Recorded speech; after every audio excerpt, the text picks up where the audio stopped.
Today we're going to be replacing Pentair Globrite on the sun shelf that we have here. This one we replaced before. Just wanted to walk you through the steps. I've already started. First off, you got to start by removing the outer bezel that's there, and to simply do that, all you do is grab it and try to rotate it. I'll show you here. See, it locks up in a way here.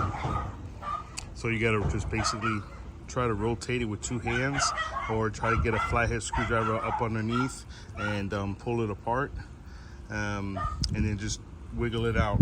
Then what you're gonna find next is your actual cover for the light itself.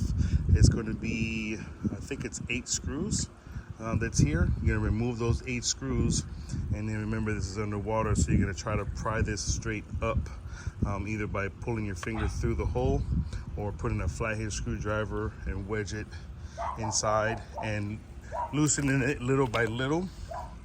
And what I mean by inside is, let's say it's like that inside the hole.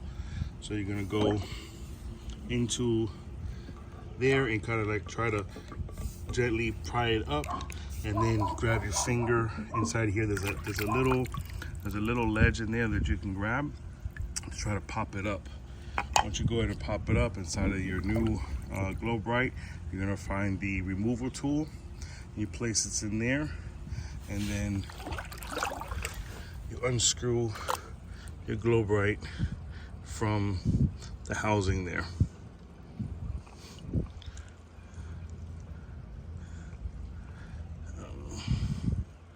I think it unscrews one way or another.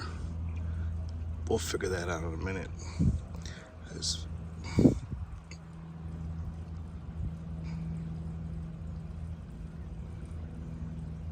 There, it falls in a certain place.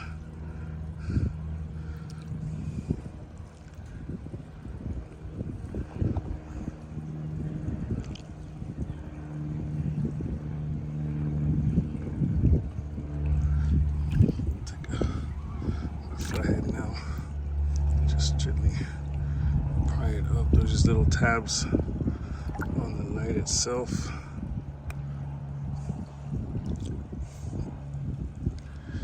There it is.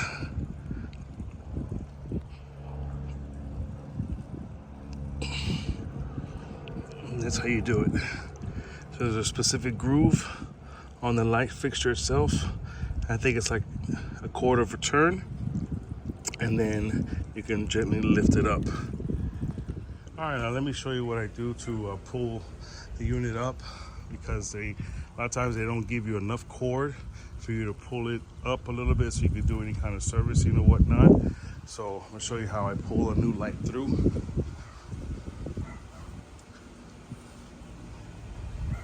Don't mind the dog, this dog's gonna start barking.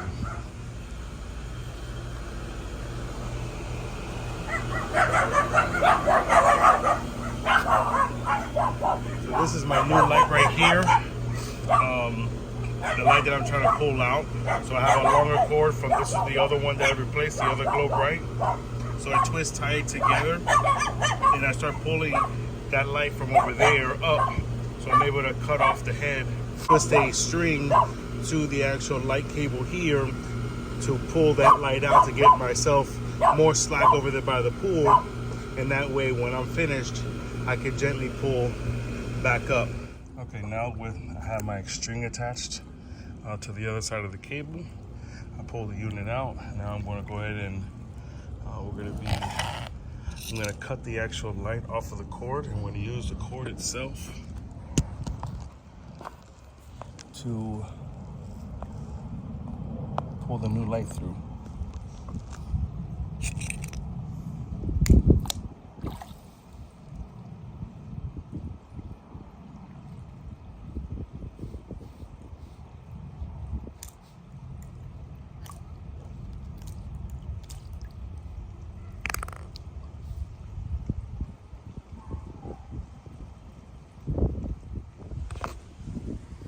Sheathing off, and then we're gonna splice everything. Now that I removed the sheathing and exposed the wires, I trimmed back some of the wires to expose the actual wire itself. I split it in a wire. I learned this many years ago. So I split the actual wire itself in half on both ends, and then I twist tie each one together, and then I twist the two other ones together. So what I basically do is let's say I connect them in a sense like this, and then I twist two of the ends, one end from this wire and one end from that wire, and I twist it together, and then I take the other side of the same wire. So let's say I'm looking at the white one. I take the white one wire of the white one, and I twist it to one side of the wire on the white one, twist those two together. Then the second pigtail of the wire, I twist it to the other side, twist those two together from each wire, and then I take both two tails and then I twist those together. So I'm twisting basically 3 sets of wires together. So here's a demonstration where I twisted the two on the left together, and I'm left with the two other ones. Now I'm going to twist these two together.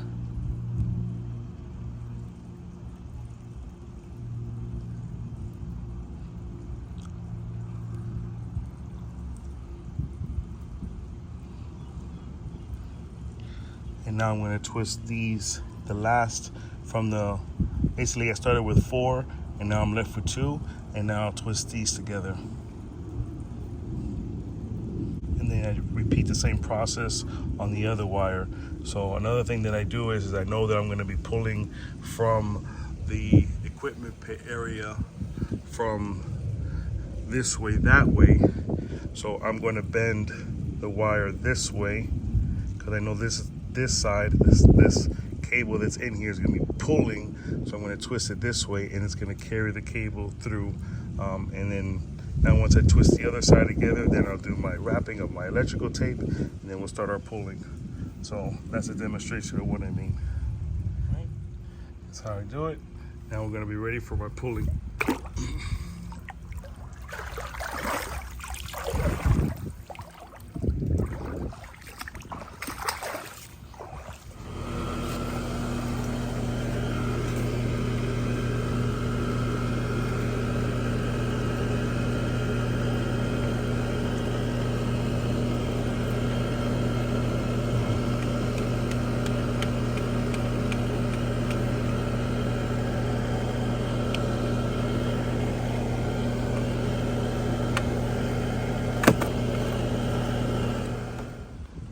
Well, we got everything all pulled in.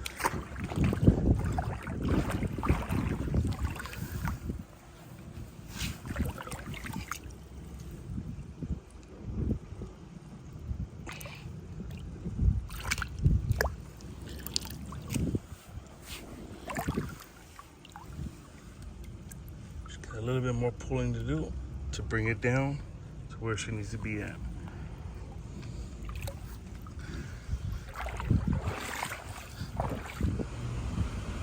We got one more little tug, put our light in this correct spot. There. I'm gonna do what I did with the other one. I'm gonna leave enough cable for if they ever need to be replaced again. So the smart thing to do is to leave enough cable inside the junction box so you can pull some out. Not like how they do it here, where they only leave just enough to crimp it down.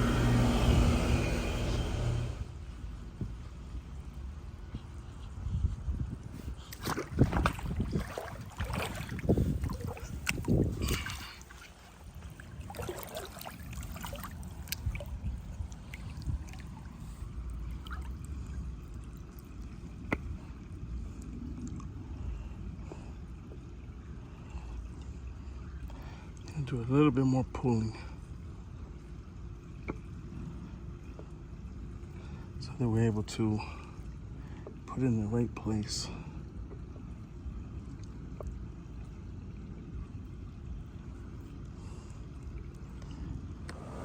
All right, so we got our wire pulled through again. Just cut it to length. We ran into a little bit of a snag trying to put it down inside. Wasn't able to record that part because needed both hands to do so. But anyway, just to show you, we got it installed. The more difficult part is on the inside, okay, inside of the actual bubbler. You're gonna find the foundation of, or the slotted area where it goes into. Now, I wanna point to this area right here where you have these teeth rings around. There's 4 points around, and inside there, it has the opening slotted for those teeth grooves, okay, right here. So what you're gonna have to do is set this in place, tug your cord so that it fits in place, and then rotate your light fixture until it falls in place. Now, what I noticed, and the difficulty came from, these are the newer style bubbler jets that came out. So what I noticed was the teeth on the older style, if I can get this to focus,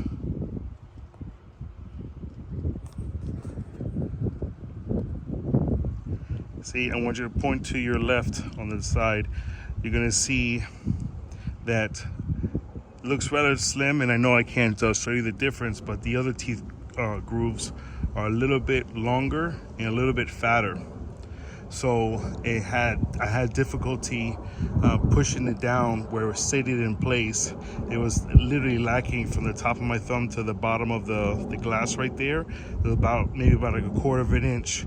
You have to actually push it all the way down before you're able to rotate the teeth for it to set in place.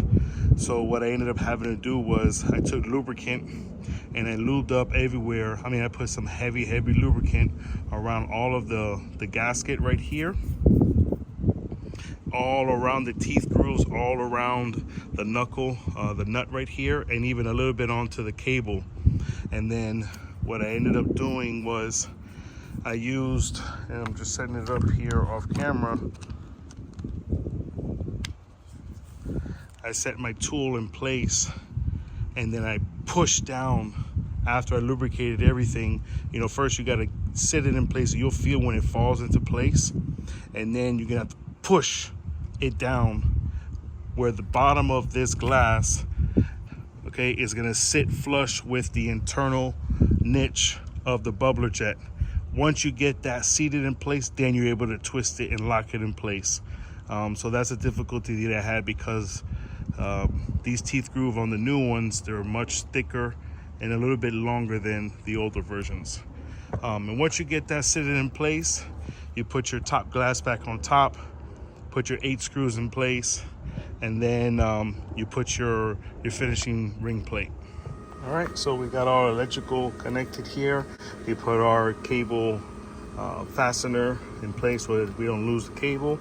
But I did give extra just in case, like I always do. So when you're gonna wire it up, you put all your black leads together, how many wires you have connected, if it's 1, 2, or 3.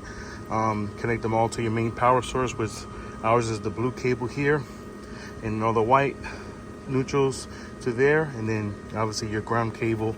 And go ahead and put back your lid, make sure the gasket's in place, and then we'll tidy all this up and put our cover back on. All right, we got it all tidied up, got our lid back on, fastened.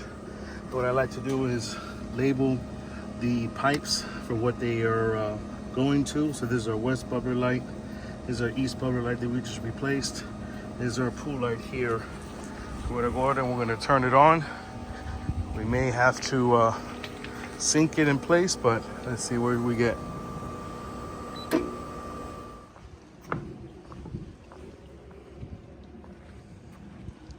We got one shining and one not shining. We gotta go check our connection on that one.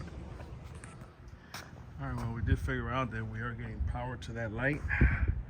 This is that light that's going out.